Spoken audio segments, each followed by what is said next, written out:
오늘 함께 나눌 말씀의 제목은 주님이 일하시도록 하라. 다 같이 함께 따라합시다. 주님이 일하시도록 하라. 주님이 일하시도록 하라. 만약 예수님께서 세상살이에 도움이 되는 경험담 같은 것을 말씀해 주셨다면 아마도 제자들의 귀가 번쩍 뜨였을 것입니다. 이는 오늘날도 마찬가지입니다. 목사가 설교 시간에 진리의 말씀을 전하지 않고 어떻게 하면 세상에서 돈을 잘 벌 수 있는지 이런 것을 얘기하고 웰빙에 대한 이야기를 하고 또 최신의 자녀 교육법에 대해서 알려준다면 과연 어떻게 될까요? 사람들이 사방에서 우르르 몰려들지 않을까요? 그래서 이 시대의 설교자들이 시험에 듭니다. 하나님의 뜻을 따라서 하나님 말씀만 전할 것인가? 아니면 세상 사람들이 원하는 듣기 좋은 말을 해서 사람들을 많이 모아 성공적인 목회자로 인정받을 것인가? 시험받는 것입니다. 사랑하는 성도 여러분, 예수 그리스도를 날 위해 세우신 하나님의 뜻은 무엇일까요? 그것은 바로 예수 믿고 내 영혼이 구원받는 데 있습니다. 예수 그리스도를 나의 구주로 믿고 내가 하나님의 자녀가 되는 데 있습니다. 이는 이 땅에서 몸이 건강하게 되는 것이나 부자가 되는 것이나 평안을 누리는 것보다 훨씬 더 크고 중요합니다. 그래서 예수님께서는 다른 말씀 다 제쳐두고서 하나님 나라, 즉 천국과 구원의 복된 소식만을 전하셨던 것입니다. 여러분, 오늘날 사람들이 하나님 말씀이 어렵다고 하면서 잘 들으려고 하지 않는 이유가 무엇일까요? 그 말씀이 지금 나와는 전혀 상관이 없다, 이렇게 생각하고 있기 때문입니다. 그들이 하나님 말씀이 나와 상관없다고 생각하는 이유는 내 인생은 내가 주인이고 하나님은 손님이라고 생각하고 있기 때문입니다. 사람들이 생각하기에 내 인생은 철저히 내 것이고 하나님은 손님이요 구경꾼입니다. 하나님 그분은 내가 무엇인가 도움이 필요해서 도와달라고 할 때면 나를 도와주면 되는 분이요. 내가 원하지 않으면 하나님께서 저 멀리 물러나 있어주기를 바랄 뿐입니다. 그러나 여러분, 하나님은 내게 있어서 손님이 아니라 나의 주인이십니다. 나의 주인 되신 하나님. 나를 만드신 분이요. 나의 생명과 삶을 지금도 주관하시는 분이시며 이 세상에서 나를 불러들여서 평가하시고 상벌을 주실 분이십니다. 그래서 하나님은 구경꾼이 아니십니다. 주관자이십니다. 따라서 나는 하나님 그분의 말씀을 들어야 하고 나를 위해서 그분이 세우신 계획을 따라가야 합니다. 이는 나에게 있어서 가장 중요한 문제입니다. 그런데 오늘 말씀을 보면 참으로 안타깝게도 예수님께서 지금 가장 중요한 십자가 고난을 말씀하고 있음에도 불구하고 제자들은 영 예수님 말씀에 귀를 기울이지 않고 있습니다. 왜 그런가 봤더니 지금 제자들의 마음은 홍밭에 가 있기 때문에. 여러분 오늘 말씀 바로 앞부분을 보세요. 어떤 내용이 나오는지 아십니까? 24절에 보면 또 그들 사이에 그중 누가 크냐 하는 다툼이 난지라. 지금 예수님께서 예루살렘에 가셔서 왕이 되실 텐데 누가 예수님의 우편에 앉을 것이냐, 누가 좌편에 앉을 것이냐, 누가 한 자리 할 것인가, 이것을 가고 서로 제자들 간에 다툼이 난 겁니다. 그런데 예수님께서는 계속 무슨 말씀을 하십니까? 하나님 나라만 말씀하십니다. 그리고 십자가 달려 고난받을 것을 말씀하고 있는 겁니다. 아예 제자들의 귀에는 그 말씀이 들어오지 않았던 것이죠. 예수님 말씀을 건성으로 들으면서 입에 발린 립서비스만 하고 있는 겁니다. 그러자 예수님께서 수제자 베드로가 당신을 부인할 것을 구체적으로 말씀하고 계십니다. 34절 말씀. 베드로야 내가 내게 말하노니 오늘 닭 울기 전에 내가 3번 나를 모른다고 부인하리라. 예수님께서 그에게 이렇게 말씀하신 이유는 베드로로 하여금 그때를 알고 준비해서 다시금 그를 온전히 회복시키고자 하심의 그 목적이 있습니다. 31절과 32절 보면 그 내용을 더더욱 구체적으로 알 수 있습니다. 31절 32절 말씀 다 같이 함께 있습니다. 시몬아 시몬아 시작. 시몬아 시몬아 보라 사탄이 너희를 밀가부르듯 하려고 요구하였으나 그러나 내가 너를 위하여 내 믿음이 떨어지지 않기를 기도하였노니 너는 돌이킨 후에 내 형제를 굳게 하라. 아멘. 예수님께서는 베드로가 부인할 것에 대해서도 분명히 말씀하셨지만 그보다는 베드로의 회복을 위해서 기도하셨음을 더 강조하십니다. 이것이 더 중요합니다. 네가 회복되기를 위해서 내가 기도한다. 이 말씀을 하시고 계신 겁니다. 그래서 베드로가 반드시 회복될 것과 회복된 후에는 무엇을 해야 할지 구체적으로 말씀하고 계십니다. 여러분, 성경에서 말하는 예언의 의미가 무엇일까요? 여러분, 성경에서 예언이란 말이 나올 때마다 여러분은 어떤 생각을 하십니까? 예자가 어떤 예자 같아요? 그 예자는 미리 예자가 아닙니다. 우리들이 항상 생각하는, 일반적으로 생각하는 예언가, 미래를 알려주는 사람, 그것이 예언자 이렇게 생각하는데 그 예자가 아니라 맡길 예자입니다. 우리가 예금할 때, 돈을 맡긴다 할 때 예금이라고 하잖아요. 예언이라는 건 뭐냐면 맡겨진 하나님 말씀을 대언하는 자가 예언자입니다. 하나님께서 내게 주신 말씀을 대언하는 자가 예언자인 것이죠. 그러니까 앞길을 알려주는 것이 아니라 하나님 말씀을 듣고 그 말씀을 전하는 자가 예언자인 것이죠. 오늘 예언의 분명한 의미를 밝히 알았으면 좋겠습니다. 먼저 그 예언을 통해서 정확한 하나님의 뜻을 그에게 알려주고 또한 그 예언을 통해서 하나님의 뜻을 분명히 깨닫고 그가 다시 힘을 얻어서 그를 온전히 회복시키는 데 있는 것입니다. 그것이 바로 예언의 참된 뜻이죠. 사랑하는 성도 여러분, 시험을 당했을 때 제일 힘든 게 뭔지 아십니까? 뭔가 문제가 있어서 이런 시험을 당하긴 한 것 같은데 그 문제가 도대체 뭔지 모를 때입니다. 이 시험이 어디서 시작되었는지 무엇 때문에 생겼는지 알기만 한다면 해결할 수 있을 텐데 그걸 모른단 말입니다. 바로 이때 예언이 필요합니다. 하나님 말씀이 필요한 것이죠. 하나님 말씀을 들으면서 문제를 찾고 어디서 잘못되었는지 알고 나서 그 해결 방법을 찾는 것, 바로 이것이 예언의 목적입니다. 사도 바울은 고린도전서 14장 3절과 4절에서 예언의 목적을 세 가지로 말하고 있습니다. 예언하는 자는 사람에게 말하여 덕을 세우며 권면하며 위로하는 것이요. 방언을 말하는 자는 자기의 덕을 세우고 예언하는 자는 교회의 덕을 세우나니. 여러분, 여기에 예언과 관련된 중요한 말 세 가지 말이 나옵니다. 어떤 말이 나오죠? 덕, 권면, 위로. 그러니까 예언은 덕이 돼야 되고 권면이 돼야 되고 위로가 돼야 된다. 하나님 말씀이 바로 그래야 된다는 것이죠. 하나님 말씀이 덕이 되고 권면이 되고 위로가 돼야 된다. 특별히 사람뿐만 아니라 교회의 덕을 세우는 것이 예언의 가장 큰 목적이다. 이렇게 말씀하고 있는 겁니다. 예언의 목적은 사람을 세우고 교회를 세우고 공동체를 세우는데 그 목적이 담겨 있습니다. 예언을 통해서 궁극적으로 교회와 공동체에 덕을 끼쳐야 한다는 것이죠. 예수님께서도 제자들과 베드로의 부인을 예언하실 때 그들에게 절망을 주고 실족시키고자 했었던 건 아닙니다. 다시 그들을 회복시키려고 예언을 하신 겁니다. 회복시켜 주시려고 말씀을 주신 겁니다. 만약 그들을 절망하게 하려고 했다면 이렇게 말했을 겁니다. 야, 너희들이 다 나를 버릴 텐데 제자가 되어가지고 어찌 부끄럽게 살 수 있어? 차라리 지금 당장 예수란 직함 다 떼어버려. 예수 제자 다 떼어버려. 베드로 너도 나도 부인할 텐데 그래가지고 무슨 수제자야? 다 그만둬버려. 가버려. 만약 예수님께서 이렇게 말씀하셨다면 다시는 돌이킬 수 없는 상처, 자책감, 죄책감, 자신의 초라함 때문에 제자들 마음이 회복되기는 무척 어려웠을 것입니다. 이미 상처가 났기 때문에. 그러나 예수님께서는 그렇게 말씀하지 않으셨습니다. 사실을 분명히 알려주시면서도 다시금 회복될 것과 더 헌신하게 될 것을 말씀하고 계십니다. 이 부분이 중요합니다. 그렇기 때문에 제자들은 시험을 당해도 이 말씀을 기억하고 다시금 소망을 가지고 힘차게 일어설 수 있었던 것입니다.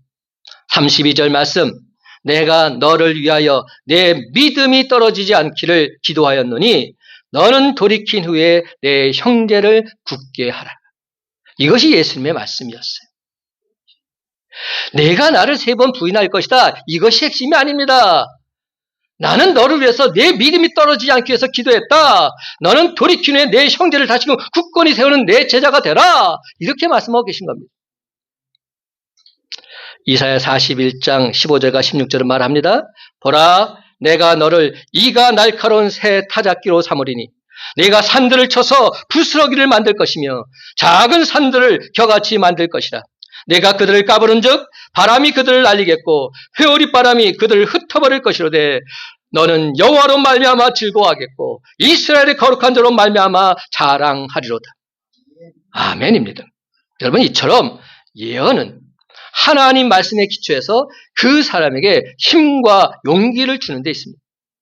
그래서 또 다른 사람을 세워주고 권면하고 위로하는 데 있습니다. 교회와 공동체에 덕을 세우는 데 있습니다. 이게 예언의 참된 뜻입니다. 그러므로 사랑하는 성도 여러분, 이제부터는 그 누군가가 여러분을 만남으로 말미암아 낙심한 영혼이 세움을 입고 불안하던 자가 위안을 받으며 절망하던 자가 희망으로 가득 차게 되시기를 간절히 소망합니다. 그렇습니다, 여러분. 예수님의 참된 제자답게 환난과 핍박 중에서도 말씀과 기도를 통해서 더욱 힘을 얻고 우리 주님이신 예언의 은사 온전히 실천하며 살아가는 저와 여러분이 다 되시기를 예수님의 이름으로 간절히 축원합니다. 이제부터는 31절에서 34절까지 예수님과 수제자 베드로의 대화를 좀 더 구체적으로 살펴보길 원합니다.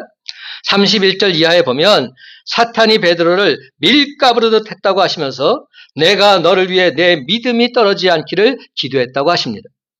이에 베드로는 다른 제자들은 혹여 예수님을 버릴지 몰라도 자기만큼은 절대로 그렇지 않을 것이라고 말합니다. 그랬더니 예수님께서 이번에는 구체적으로 다시 말씀하십니다. 뭐라고 말씀하셨죠? 오늘 닭 울기 전에 네가 3번 나를 모른다고 부인하리라. 시간, 상황, 날짜, 몇 번 부인할 것인지까지 분명히 말씀하십니다. 예수님이 농담하실 분도 아니신데 이렇게 구체적으로 반복해서 말씀하실 때에는 베드로도 한 번쯤은 야, 뭔가 있구나 생각해봐야 마땅하지 않겠습니까? 근데 베드로는 오히려 이렇게 힘있게 말합니다. 33절, 주여 내가 주와 함께 오게도 죽는 데에도 가기를 각오하였나이다. 참 멋진 말 같아요. 주님과 함께 오게도 가고 주님이 죽으신 데도 함께 가겠습니다. 나 이런 사람입니다. 하지만 여러분, 우리가 그 결과를 다 알고 있지 않습니까? 제자들은 예수님께서 십자가에 달리실 때 전부 다 도망쳤습니다. 그 중에 수제자 베드로는 어떻게 했습니까? 예수님을 모른다 3번씩이나 부인했습니다. 저주까지 했습니다. 자신의 다짐이 무색할 만큼 허망하게 무너져 버리고 만 것이죠. 그렇다면 왜 베드로는 이렇게 되고 말았을까요? 예수님께서 앞으로 되어질 일을 분명히 미리 알려주셨는데도 왜 그는 준비하지 못했을까요? 우린 베드로의 대답 속에서 몇 가지 중요한 점을 발견할 수 있습니다. 먼저 33절을 다시 한번 잘 보시기 바랍니다. 그가 말하되 주여 내가 주와 함께 오게도 죽는 데도 가기를 각오하였나이다. 그가 말하되 뭐라고요? 주여 내가 주와 함께. 주여 내가 주와 함께. 내가가 강조되고 있습니다. 자기 의지가 강하게 들어가 있는 겁니다. 다른 사람은 버릴 수 있습니다. 그러나 나는 다릅니다. 다른 사람은 넘어질 수 있습니다. 그러나 나는 다릅니다. 나는 다르다는 사실을 매우 강조하고 있는 것입니다. 아마 이 말을 하면서 베드로는 예수님이 자기를 다른 사람과 똑같이 대우하는 것 무척 서운했는지도 모르겠습니다. 그래서 그는 이렇게 말하고 싶었던 것 같습니다. 주님, 나를 정말로 모르십니까? 저 베드로입니다. 나는 저 사람들과 다릅니다. 어찌 나를 저 사람들하고 똑같이 취급하신다는 말씀입니까? 그렇습니다. 베드로 안에는 비교의식과 함께 자아에 대한 확신이 도를 넘고 있습니다. 그는 너무나도 자신감이 넘쳐났기에 예수님의 말씀을 심각하게 받아들이지 않고 있습니다. 베드로에게 있어서 자기가 예수님을 부인한다는 것은 상상조차 할 수 없는 일이었기 때문에 다른 사람이 그런다는 것은 이해할 수 있습니다. 그러나 내가 그런다? 이는 있을 수 없는 일입니다. 있어서도 아니 됩니다. 바로 이 자신감이 베드로를 그만 넘어지게 만든 겁니다. 베드로는 자기 자신이 얼마나 연약한 존재인지 잘 알지 못했던 것입니다. 지금 우리나라는 화마가 휩쓸고 있습니다. 조금 전에 우리 최일 집사님 기도하셨듯이 지금 산불이 나서 경상남도 북도 지방에 있는 많은 분들이 고통을 당하고 있습니다. 그리고 그 불이 잘 꺼지지 않고 있는 상황 가운데 지금까지 이어지고 있어요. 근데 저는 이번에 한 가지 분명한 것을 깨닫게 됐어요. 바람이 대단하구나. 바람의 위력이 대단하구나. 불이 다 꺼졌다고 뉴스에 나왔어요. 98%까지 소진됐다고 했는데 갑자기 그 불이 다시금 살아난 겁니다. 왜인가 봤더니 바람이 불었어요. 초속 10m로 강하게 바람이 부니까 다시금 그 불이 살아나서 산을 덮게 된 것이죠. 바람의 힘이 대단하구나. 근데 또 어떤 일이 있었습니까? 비가 내린 적이 있었어요. 근데 비가 얼마나 내렸죠? 조금 내렸어요. 2mm 정도 내렸어요. 2mm 정도 내렸는데도 그 비에 그 불이 진압이 된 겁니다. 그래서 많은 분들이 불이 사그라들게 된 것이죠. 여러분 2mm가 얼마나 작은지 아세요? 얼마 안 되는 양입니다. 그런데 그 양에도 불은 진화될 수 있는 거예요. 이 물의 힘이 또한 대단하구나 하는 것을 깨닫게 됐어요. 근데 이 모든 것을 주관하시는 분이 누구십니까? 하나님 아니십니까? 하나님께서 하시는구나. 우리 인간이 아무리 대단한 것 같아도 아무것도 아니구나. 별거 아니구나. 하나님 앞에서는 열악한 존재에 불과하고. 여러분, 신앙생활의 주체는 나 자신이 아닙니다. 하나님이십니다. 하나님께서 내게 힘을 주시지 않으시면 나는 아무것도 할 수 없습니다. 하나님께서 내게 능력을 주시지 않는다면 내게 아무런 능력도 나타날 수 없습니다. 하나님께서 내게 지혜를 주시지 않는다면 그 세상 지혜는 결국 아무것도 아닙니다. 그래서 빌립보서 4장 13절에서 사도 바울은 이렇게 고백합니다. 내게 능력 주신 자 안에서 내가 모든 것을 할 수 있느니라. 무슨 말입니까? 내가 모든 것을 할 수 있는데 주님이 내게 능력을 주셔야만 합니다. 이 고백을 하고 있는 건 아닙니다. 주님이 내게 능력을 주기만 한다면 나는 모든 것을 다 감당할 수 있습니다. 이렇게 선포하고 있는 건 아닙니다. 사랑하는 성도 여러분, 신앙은 바로 이러한 고백에서부터 시작되는 것입니다. 내가 아무리 결심을 했어도 하나님께서 내게 힘을 주시지 않는다면 나는 별 볼 일 없습니다. 성령의 도우심이 없이는 나는 아무것도 할 수 없습니다. 그래서 내 신앙생활은 내 결심으로 하는 것이 아니라 하나님이 주는 힘과 능력으로 하는 줄 믿으시기 바랍니다. 신앙인들 중에서 나는 이렇게 살겠노라 결단한 분들이 있습니다. 좋습니다. 주님을 위해서 그렇게 살겠다는데 얼마나 귀한 고백입니까? 근데 그 결심대로 사는 사람 많지 않습니다. 며칠 못 가서 무너집니다. 여기서 대부분의 사람들이 자기 자신에 대해서 실망하고 실족하기도 합니다. 나는 역시 안 되는가 보다 절망도 느낍니다. 근데 여러분, 이는 여러분만 느끼는 것이 아닙니다. 이미 오래전에 믿음의 대선배인 베드로도 다른 사도들도 느껴본 일입니다. 여기 있는 이대성 목사도 많이 느껴본 일입니다. 그렇습니다. 신앙생활은 내가 결심했다고 해서 되는 것 아닙니다. 그 결심대로 살 수 있도록 하나님께서 힘을 주셔야 가능한 일입니다. 많은 사람들이 결심해서 실패하는 것이 아니라 이 결심을 지켜나갈 수 있도록 하나님의 도우심을 구하는 일에 게으르기 때문에 실패하는 것입니다. 우리가 왜 자주 넘어질까요? 자꾸만 내가 주님을 위해서 무엇인가를 해보겠다 이런 식으로 덤비기 때문입니다. 그럼 여러분, 내 결심이 아닌 하나님이 내 안에서 일하시도록 자아를 비워드리는 것, 이것이 진정 내 힘의 근본이요 원천인 줄 믿으시기 바랍니다. 그렇습니다. 이제부터는 하나님이 내 안에서 일하시도록 하십시다. 내 열심만 가지고는 안 됩니다. 세상 일은 내가 열심히 하면 어느 정도는 됩니다. 그렇죠? 근데 하나님의 일은 내 열심만 가지고서는 한계가 있습니다. 하나님께서 나를 도와주셔야만 합니다. 그러기 위해서는 내가 먼저 자아를 하나님께 비워드리는 것, 이것이 우선 정해져야 됩니다. 근데 여러분, 베드로는 자기에 대한 확신이 너무나 강했기에 주님께 기회를 아예 드리지 않았습니다. 오히려 주님이 앉으셔야 될 그 자리에 자신이 앉아버렸습니다. 내가 마음만 먹으면 된다 이렇게 생각했습니다. 내가 한다면 해. 나 주님과 함께 동행할 거야. 주님과 함께 오게도 가고 주님 죽으라면 나도 죽을 거야. 당연히 될 줄 알았습니다. 여러분 베드로가 어느 정도 자아가 강했는지 아십니까? 예수님이 말씀하셔도 그 말씀을 안 받을 그럴 정도였어요. 결코 그렇지 않다는 겁니다. 그는 계속 자기 주장만 하고 있습니다. 한번 반대로 생각해 보시기 바랍니다. 부활이요 생명이신 예수님께서 지금 당신 제자들하고 농담 따먹게 하고 계신 겁니까? 아니죠. 여러분 우리가 어느 때 무너진지 아십니까?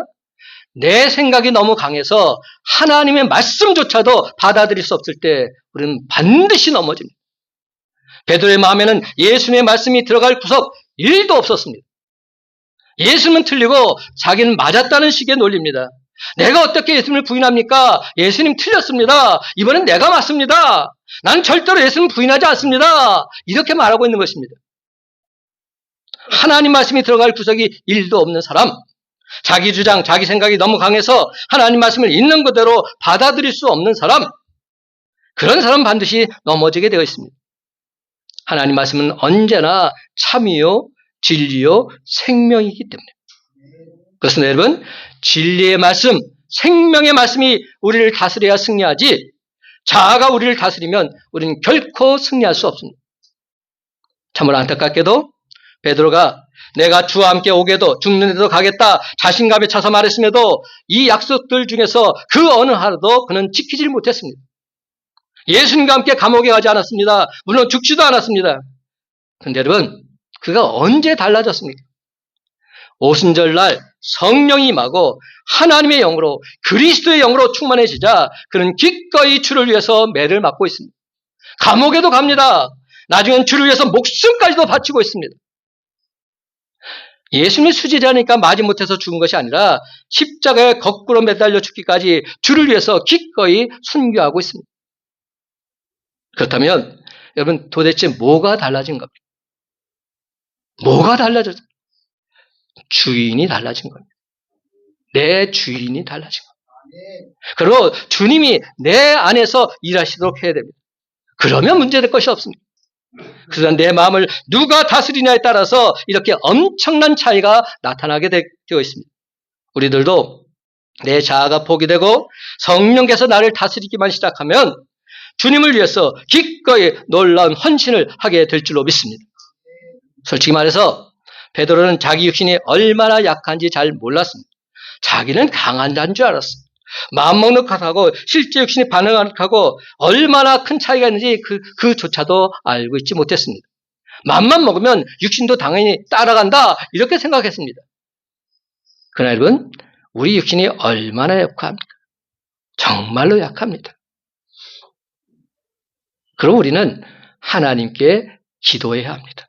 세상 만물을 창조하신 하나님, 세상 만물을 주관하신 하나님, 지금도 나와 함께해서 내 삶을 이끄신 하나님, 그 하나님께 간절히 기도해야 합니다. 하나님께 기도하지 않으면 우리가 육신을 다스릴 수가 없습니다. 40절을 보면 예수님은 육신이 얼마나 약한지 이미 알고 계셨습니다. 그래서 이렇게 말씀하십니다. 뭐라고요? 유혹에 빠지지 않게 기도하라. 너무나도 귀한 말씀 아닙니까? 유혹에 빠지지 않게 기도하라. 이 말을 역으로 생각하면 어떤 얘기입니까? 기도하지 않으면 유혹에 빠지게 된다. 이 말 아닙니까? 기도하지 않으면 사탄마귀 유혹에 빠지는 것은 순간이다. 이 말씀을 주고 계신 것 아닙니까? 그렇습니다. 변덕이 죽듯 하는 것, 이것이 바로 우리 육신들입니다. 오늘 이렇게 반응하다가 내일은 또 저렇게 반응하는 것, 우리 육신입니다. 편하고 싶고 놀고 싶고 눕고 싶고 타협하고 싶은 것, 이것이 우리 육신입니다. 우리 육신의 요구는 끝이 없습니다. 먹자, 쉬자, 놀자, 자자, 편하게 살자. 정말 이제 끝이 없습니다. 우리 육신이 공격을 당하면 잘 넘어진다는 사실, 사탄마귀는 너무나도 잘 알고 있습니다. 그렇습니다, 여러분. 사람들이 신앙생활 잘 하다가도 육신이 아프면 포기해버립니다. 배고프면 포기해버립니다. 귀찮고 힘들면 포기해버립니다. 또한 세상 사람들이 자기를 인정하고 칭찬해주지 않으면 이내 곧 포기해버립니다. 이는 모두가 다 육신의 요구를 잘 다스리지 못해서 그런 겁니다. 그러므로 우리는 이 육신을 잘 다스릴 수 있어야 합니다. 들어주면 들어줄수록 끝이 없는 것, 이것이 육신의 요구입니다.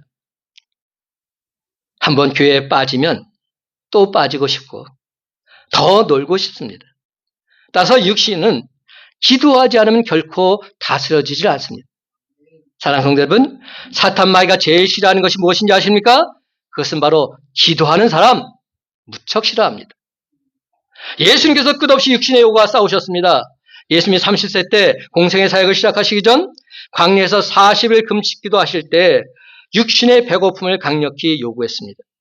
돌덩이를 떡덩이로 만들어 먹자, 능력도 있는데 왜 굶고 있느냐? 이렇게 비아냥거렸습니다. 만약 예수님께서 돌덩이를 떡덩이로 만들어 드셨다면 그 다음엔 어떤 일이 일어났을까요? 분명 또 다른 요구를 했을 것입니다. 이번엔 왜 이런 광야에서 금식하고 있느냐? 편하게 집에 가서 금식하자, 이러면서 보챘을 것입니다. 십자가를 지기 위해서 겟세마네 동산에서 기도하실 때는 사탄 마귀가 십자가를 지지 말자고 유혹했음에 틀림이 없습니다. 지금 이 순간에도 사탄 마귀가 이런 문제들을 가지고 기도하지 못하도록 얼마나 방해하고 있는지 모릅니다. 예수님께서는 이런 요구들을 당당히 묵살하고 기도하셨기에 육신의 요구 넉넉히 이길 수 있으셨습니다. 그래서 예수님은 기도로 육신을 이기셨으며 기도로 육신을 다스리셨습니다. 우리 모두에게 육신을 다스리는 모범을 직접 보여주신 것입니다. 해답을 알려주신 것입니다. 그러므로 이제 우리도 예수님의 모습을 본받을 필요가 있습니다. 예수님의 방법을 따라갈 필요가 있습니다. 사랑하는 성도 여러분, 이제부터는 육신의 요구와 정반대로 가보시기 바랍니다. 그러면 날마다 승리를 경험하게 될 것입니다. 예를 들면 우리가 지금 성경을 읽잖아요. 오늘은 유달리 성경을 읽기 싫다. 그런 날은 무조건 성경을 읽으십시오. 악착같이 읽으십시오. 그날은 반드시 은혜를 받게 될 것입니다. 성경 말씀이 전부 다 나를 위한 레마의 말씀이 될 것입니다. 오늘은 기도하고 싶지 않다, 자고 싶다, 이를 악물고 기도해 보십시오. 그럼 반드시 하나님의 크신 은혜 경험하게 될 것입니다. 하나님 말씀에 순종하기 싫다, 그러면 억지로라도 순종하십시오. 하나님 말씀에 순종하는 가운데 하나님의 강권적인 임재하심 체험하게 될 줄로 믿습니다. 그렇습니다, 여러분. 이처럼 육신의 요구와 정반대로 살면 됩니다. 육신 자체가 나쁜 것은 아니지만 육신을 통해서 사탄 마귀가 장난칠 수 있기 때문에. 그렇습니다. 이처럼 육신이 약하다는 사실을 아는 사람, 기도하지 않을 수 없습니다. 육신을 다스리는 능력은 기도를 통해서 얻을 수 있기 때문에. 그런데 참으로 안타깝게도 베드로는 말만 앞세웠던 사람. 말만 앞세웠지 기도하지 않았단 말입니다. 예수님이 따로 데리고 와서 기도하라 이렇게까지 말씀하셨는데도 그는 기도하지 않고 잠만 잤습니다. 그러니까 그는 육신의 요구에 넘어갈 수밖에 없었던 것이지요. 사랑하는 성도 여러분, 요즘 왠지 힘이 드십니까? 사는데 만족이 없고 기쁨도 없으십니까? 하나님보다 다른 것들, 즉 세상 것들에 자꾸만 눈길이 가고 그것들이 매력적으로 보이십니까? 기도하는 것보다 편히 쉬는 것, 자는 것이 더 좋으십니까? 만약 그렇다면 여러분은 정말이지 다른 것 다 제쳐놓고 반드시 기도의 자리에 거하셔야만 합니다. 지금이야말로 기도할 때이기 때문에. 여기서 조금 더 나아가다 보면 베드로처럼 예수님을 모른다 부인하는 자리에 있게 될런지도 모르겠습니다. 그래서 예수님 말씀하십니다. 유혹에 빠지지 않게 기도하라. 기도하지 않으면 유혹에 빠진다. 여러분, 진정 예수 그리스도를 체험한 사람은 이렇게 기도합니다. 주님, 제 질병을 통해 주 예수 그리스도의 복음이 전해지게 해 주옵소서. 주님, 기도 응답을 통해서 주의 크신 능력이 광대하심을 온 세상에 간증하게 해 주시옵소서. 주님, 나에게 표적과 기사를 주옵소서. 주님이 주신 표적과 기사를 통해서 하나님이 지금도 살아 역사하고 계심을 온 세상에 힘차게 전하게 해 주시옵소서. 그런데 여러분, 이는 우리와 순서가 조금 다르다는 생각이 들지 않으십니까? 증거를 주시면 나아가겠습니다. 이 말이 아닙니다. 이것을 위해서 증거를 주옵소서. 사업이 잘 되게 하옵소서가 아닙니다. 이 사업을 통해서 하나님의 영광이 나타나게 해 주시옵소서. 사랑하는 성도들은 우리가 무엇 때문에 하나님께 은사를 달라고 합니까? 오늘 시간 분명히 말씀드립니다. 고린도전서 10장 31절 그런즉 너희가 먹든지 마신지 무엇을 하든지 다 하나님의 영광을 위하여 하라. 그렇습니다. 하나님의 영광을 위해서입니다. 하나님의 영광을 위해서 필요하니까 능력을 주옵소서. 하나님의 영광을 위해서 필요하니까 치유해 주옵소서. 하나님의 영광을 위해서 필요하니까 응답해 주시옵소서. 이것이 진정 정확고 바른 기도의 모습인 겁니다. 하나님의 영광을 위해서. 하나님의 영광을 위해서 내가 해야 할 하나님의 일을 행하는 자 되게 하옵소서. 하나님의 영광을 위해서 내가 참아야 할 시간에 참게 해 주옵소서. 하나님의 영광을 위해서 내가 전해야 될 시간에 전하게 해 주옵소서. 하나님의 영광을 위해서 내가 사랑해야 될 그 사람을 온전히 사랑하게 해 주시옵소서.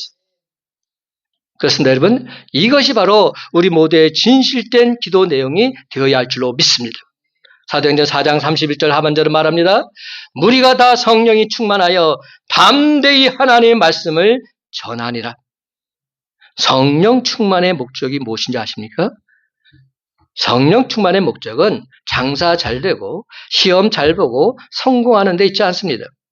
담대히 하나님의 말씀을 전하는 데 있습니다.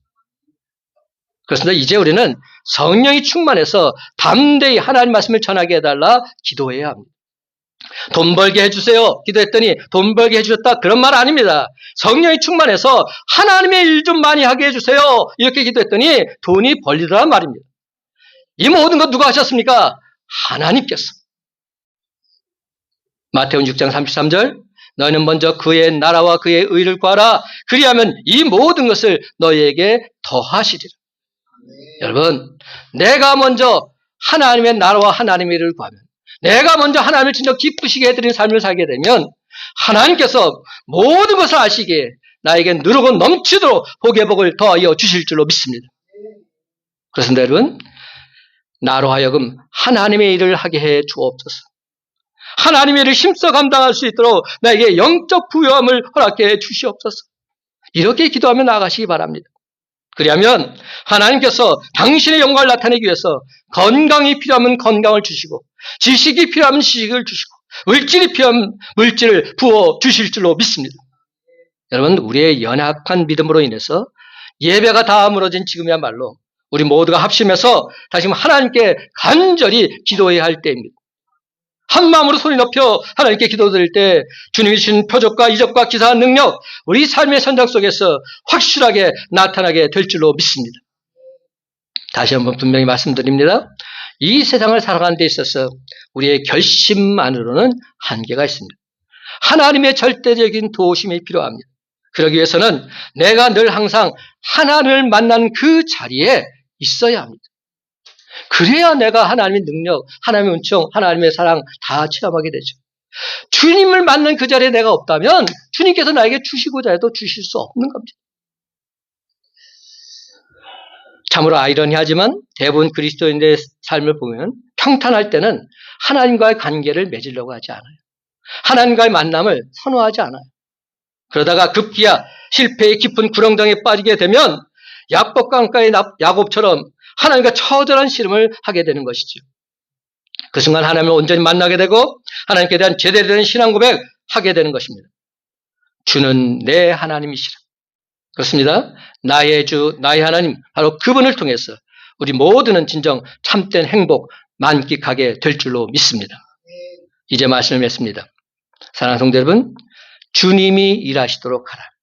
이제부터는 무시로 주님과의 인격적인 만남을 통해서 내 대신 주님이 일하심으로 늘 항상 승리의 개가를 부르면서 모든 영광, 모든 찬송 하나님께 돌리며 살아가는 저와 여러분의 복된 삶이 다 되시기를 예수님의 이름으로 간절히 축원합니다.